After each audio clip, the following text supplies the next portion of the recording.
Halo, ketemu lagi ya dengan saya Om Adi Botak. Salam kupas tuntas segala masalah tentang cicak hijau, tetap ya. Nah, kali ini tetap saya akan melanjutkan ya bahasan set bentuk power ya. Itu akan saya kupas dulu sampai tuntas ya. Saya akan biar jadi itu nggak salah-salah ya, tetap gitu kan. Seperti ini saya ditemani lagi nih Kolik ya, masih datang, masih mau belajar langsung terus, ngulik terus ya pokoknya ya, ngulik tentang set bentuk power ini ya. Nah, gitu, jadi belajar terus ya kan, seperti apa sih sampai detail-detailnya gitu ya, itu set bentuk power itu. Nah, disitulah ya saya akan menerangkan lagi itu tentang bentuk power itu dari awal ya gitu. Sebelumnya apa yang ada mau ditanyakan? Jadi gini Om, kan di konten sebelumnya Om Adi kan sempat mengatakan Om Adi ini pernah melaksanakan itu setting bentuk power yang dijemur, yang nggak pakai jemur gitu kan. Berarti kan otomatis kalau yang pakai jemur itu burung itu nggak yang satu tempat gitu kan. Dia berarti sering keluar gitu karena seringnya dijemur gitu kan. Nah itu yang rawatan patennya Om Adi atau yang rawatan untuk sekarang ini Om Adi lakuin ini set bentuk powernya yang dipakai yang mana nih Om? Oh ya udah, jadi kan saya menjelaskan ya biar pada inilah di konten kemarin itu saya menyebutkan bahwa set bentuk power itu sebetulnya yang saya jalanin beraneka ragam gitu ya. Nah jadi gini, ya kita kan ini tentang cicak hijau kan bercerita-cerita ya, itu pengalaman saya, dan itu masih di seputar pengetahuan tentang cicak hijau ya kan. Disitulah makanya bukannya saya itu yang namanya orang itu kan settingan baku, burung ini makanya pagi sore gitu kan, ini gitu kan, itu kan semua orang bisa jalanin ya. Yaitu kalau di cicak hijau ini yang penting itu pengetahuannya ya kan, pengetahuannya itu. Jadi begini, pada awal mulanya itu saya kan settingannya ya tetap bentuk power. Kalau makan sih itu karena buat power itu kan makan, cuma dulu kan pakai jemur gitu kan. Nah yang saya sempat ceritakan itu ya saya dulu juara terus, cuma kan lama-lama kan yang saya lanjutkan burungnya banyak sekali kan, burung banyak sampai 23 ekor tiap pegang gitu kan. Nah kan nggak mungkin jemur satu-satu kayak gitu, nggak, inilah udah capek apa gitu kan. Jadi akhirnya itu saya bikin settingan simple lah istilahnya ya. Settingan simple itu sekitar 7 tahun, 6-7 tahun lah ya. 6-7 tahun itu yang dulunya burung itu dirawat harian kayak orang pada umumnya lah ya kan gitu, kasih makan, jemur, mandi gitu kan, lagi kayak gitu kan, settingan baku normalnya orang-orang gitu kan. Yang tadinya burung saya begitu, tapi agak lainnya dulu biarpun saya jemur, mandi jemur, itu saya porsi makannya itu saya sangat perhatikan, yang penting di situ kan. Cuma itu juara terus karena saking banyaknya burung, akhirnya yang juara itu pun dengan rawatan jemur kayak gitu kan, saya setting seperti yang sekarang ini.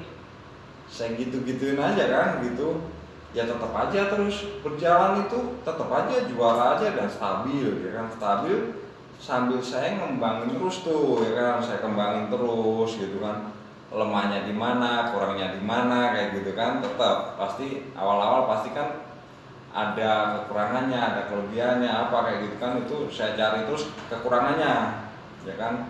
Saya cari terus kekurangannya, oh kalau kayak gini contohnya ya, kekurangannya gitu, contohnya itu gini.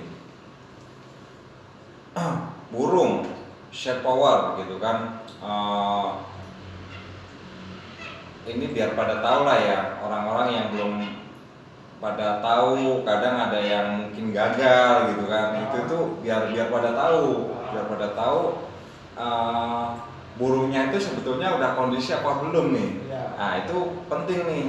Contoh ini, oh ya, saya udah set power tapi kok burung ini ya gitu, dikeluarin emang langsung on gitu, tapi nanti itu kerjanya masih kurang maksimal, masih ada didisnya gitu kan. Nah ini saya akan menerangkan tentang inilah, burung set power nih perlu diketahui ya teman-teman Cak Ijo yang ini ya, mania ya kan. Set bentuk power, cara ngeluarinnya bagaimana ya kan, itu saya akan menjelaskan ya. Gini, burung kita kasih pemberian makan terakhir itu, kita habis ngasih makan nggak boleh langsung dikeluarin karena banyak gagal nih, dan saya pun udah pernah praktekkan. Habis memberikan makan, karena mepet waktunya buru-buru, langsung saya keluarin aja gitu kan. Jadi burung itu belum sempat nyerna, belum sempat ngedidis enak gitu kan, makanan yang kita berikan terakhir itu sudah langsung dikeluarin, dan karena udah terbiasa itu dikeluarin bunyi ya kan, ya langsung bunyi aja. Tapi tadi belum nyerna lah ya, belum nyerna jangkrinya, belum nginin apa disis dan karakter dia biasanya kan gitu kan, masih kenyangan denger gitu kan. Nah itu perlu teman-teman ketahui. Habis memberikan makan terakhir, kita tunggu dulu sampai dia itu ada geraknya agak luas gitu kan, baru kita bisa keluarin gitu kan. Nah itulah itu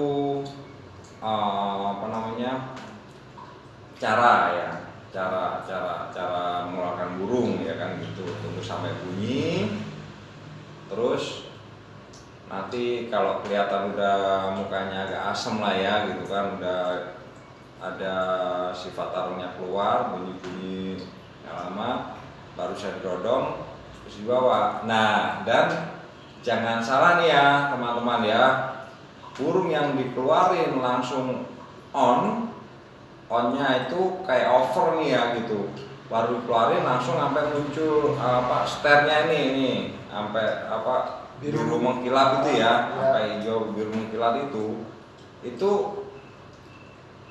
malahan tanda-tanda burung itu belum stabil itu ya. Itu perlu diingat ya, umpama pun masih di lapangan tuh kerja bagus gitu ya, itu tapi untuk kestabilannya biasanya malah agak kurang nanti untuk jangka panjangnya gitu kan. Jadi set bentuk power ini kalau sudah terbentuk ya kan, sudah terbentuk dan sudah mapan, itu begitu dikeluarin itu nggak langsung door boleh, tapi dia jangan sampai ngeluarin langsung sternya ini, jangan sampai itu gitu. Jadi naiknya itu bertahap. Kenapa ya kan? Itu kan saya sangat mempelajari ya, saya perhatikan, saya pelajarin gitu. Dia burung kalau yang dikeluarin langsung keluar jerat gitu ya, itu kan sebelumnya dia memaksakan langsung untuk ngotot. Nah itu kan, nih olahragawan apa gitu kan, itu semua itu butuh warming up, pemanasan. Semua itu pemanasan ya kan, apapun lah kayak gitu kan, olahragawan semua, olahraga apapun tuh pemanasan. Jadi keluar dia itu pasti akan bagusnya itu bunyi pelan-pelan gitu, makin lama makin jadi itu dia akan tahan lama dibanding yang awal tuh langsung keluar langsung tak langsung sternya kayak gitu, dia bisa kram istilahnya. Walaupun dalam arti kram itu apa ya, bunyinya itu masih terlalu memaksakan langsung gitu, ngototnya langsung diduluin, tenaganya kayak belum dapat sebetulnya gitu kan, jadi emosinya lebih tinggi gitu. Kalau udah powernya udah terbentuk itu malah dia akan ngatur dia. Oh berarti ketika power sudah jadi, burung yang sudah jadi powernya itu dikeluarin itu lebih bagus, atau yang dinyatakan bisa jadi itu yang dikeluarin itu nggak terlalu ngotot, terus yang awal bunyinya itu malah pelan-pelan gitu, baru kencang-kencang gitu. Jadi gini, kalau yang dari pelan ke kencang itu bagus ya kan. Yang langsung ngotot, dalam arti ngototnya itu ada dua versi ya kan. Banyak gimana ya, Cahyo ini pembahasannya sebenarnya yang penting ceritanya sebetulnya, karena ilmunya itu pengalamannya itu loh, pengalaman itu apa, mempelajari karakternya itu loh ya kan, karakternya. Jadi kesimpulannya itu yang tadi dibilang langsung ngotot, itu ngototnya kayak gimana dulu. Kalau dia itu langsung ngeplong aja gitu enak, plong, tapi gini ya, tentang ngeplong tadi ya kan, itu dikeluarin langsung plong, itu bagus juga, bagus, tapi ngeplongnya itu plong yang bener plong, nggak harus langsung keluar sternya ya, itu yang benar. Nah itu bagus, jadinya dia bukan langsung ngotot gitu ya, ngeplong, bunyi ngeplong itu, atau malah kayak gini, cuma kelihatan mukanya itu asem aja, cemerut gitu kan, ada jambunya kayak gitu, tapi bunyinya pelan, trecet, makin kencang gitu, nggak apa-apa juga. Yang penting nggak langsung dikeluarin langsung wah, langsung sternya keluar kayak gitu kan. Itulah, itu mempelajari itu ya, kayak saya tuh kayak apa, psikolog ya, kejiwaannya mempelajari itu, menjiwai lah gitu. Saya itu dalam hal menjiwai cicak itu seperti itu ya. Kayak contohnya itu ini yang saya ungkapkan di depan tadi kan, sempat ada olahragawan ya kan, itu kan perlu pemanasan gitu kan. Nah itu, nah kalau di depan tadi saya sempat kenapa bentuk power itu kan yang jadi itu gimana gitu ya, harus badannya harus jadi dulu gitu kan, badannya jadi. Contohnya kayak gini, seorang binaragawan ya kan, pasti badannya dibikin gemuk dulu, baru dilatih ototnya ya kan, jadi sterk lah ya kan. Lah kalau badannya kurus, langsung dilatih ototnya gitu kan, ya jadinya nggak bagus gitu kan. Nah itulah, jadi yang penting itu bentuk power dulu, badannya jadi dulu kan, gede dulu, badan gemuk kan, udah gede baru nanti itu dilatih ototnya. Dan itu pun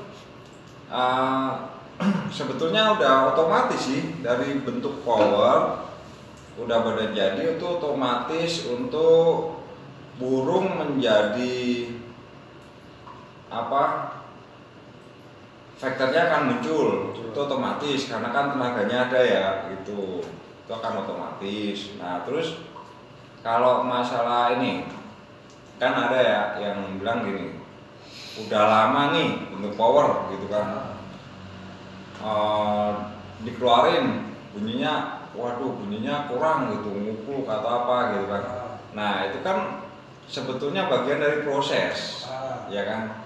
Jadi sama badannya umpama kurang kencang atau apa gitu ya, itu bagian dari proses untuk keluar pertama. Karena sama ini nih, kenapa nggak dijemur kok bisa tetap bagus nantinya gitu kan. Itu kan sebetulnya yang saya amati ya kan, itu udah otomatis setiap kita bawa ke gantangan itu pasti kena panas, jemur di jalan, dijamur. Dan yang poinnya nih, ya kenapa badannya tetap bagus,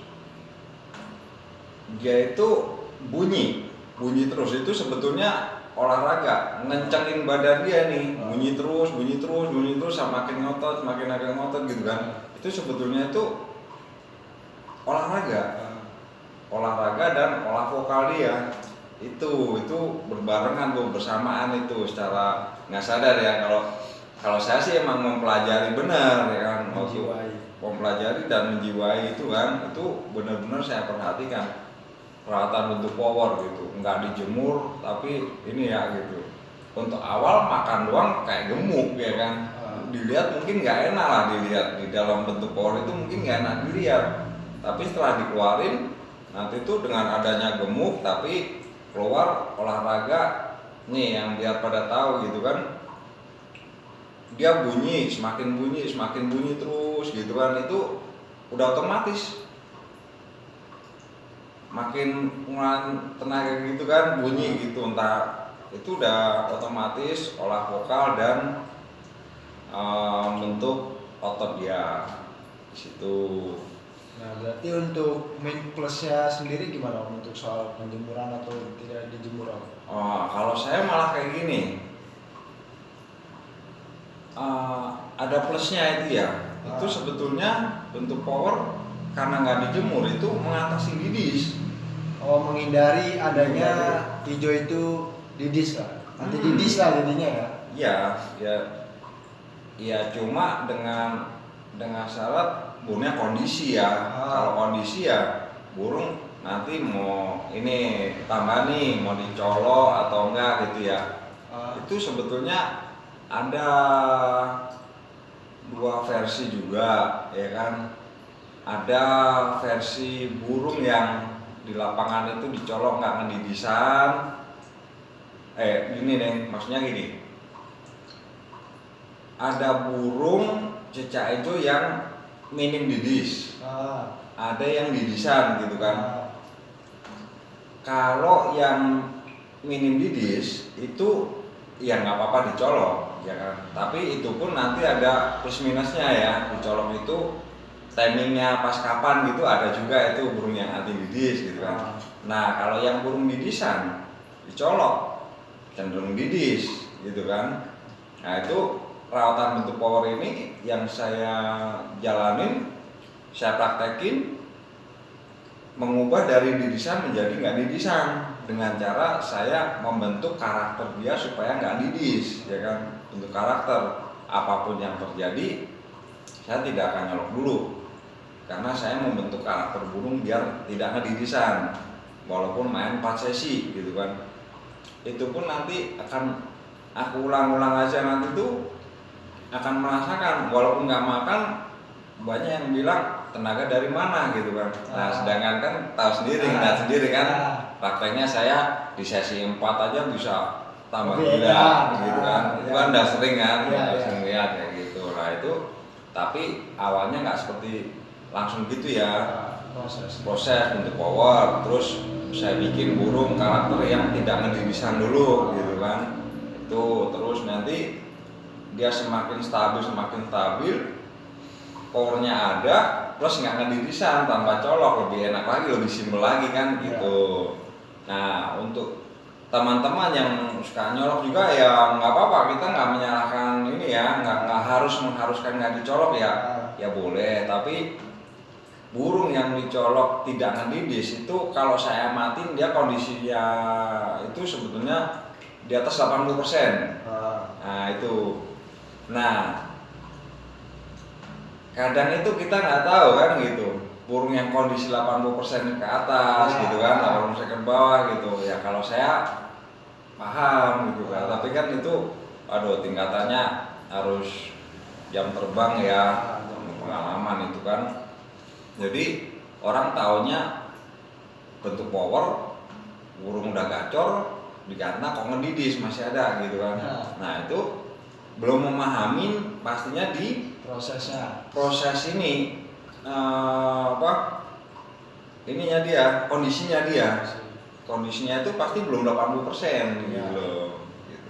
Tapi kalau saya bentuk power yang saya bikin, membentuk karakter yang tidak didisan dulu ya kan, itu nanti pun jadi kondisi 60% pun masih nggak didis, masih bisa gitu loh. 50% pun masih nggak didis burung. Tapi ini Om, seandainya sudah ada yang mengikuti nih Om, cara yang Om Adi lakukan untuk saat ini dengan perawatan nggak dijemur Om.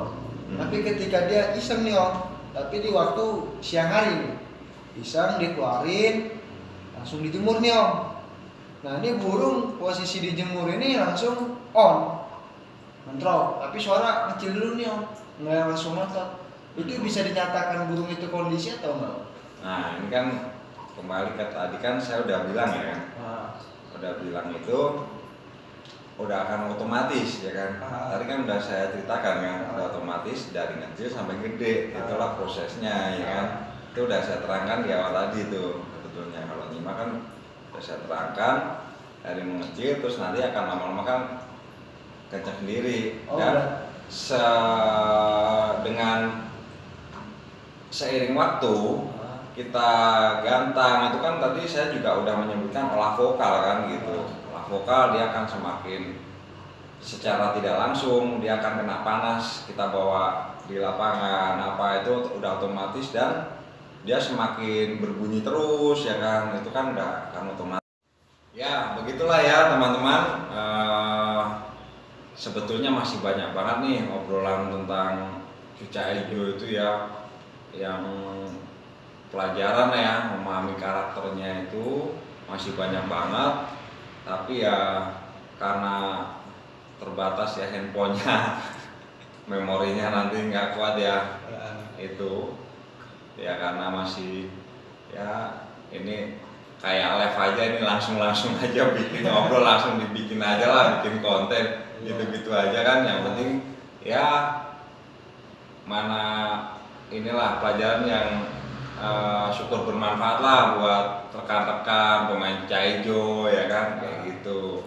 Akan saya bahas lagi di konten selanjutnya ya, masih tetap bersama saya di Caijo. Tetap salam kupas tuntas segala masalah tentang Caijo, dan jangan lupa like, comment, share ya kawan-kawan ya, di share kawan-kawan ya, itu subscribe-nya ya, tolong ya teman-teman ya, biar pada bisa belajar bareng-bareng semua, belajar bareng-bareng ya kan. Saya pun juga masih ngembangin terus ya gitu. Gitulah ya teman-teman ya. Oke, salam.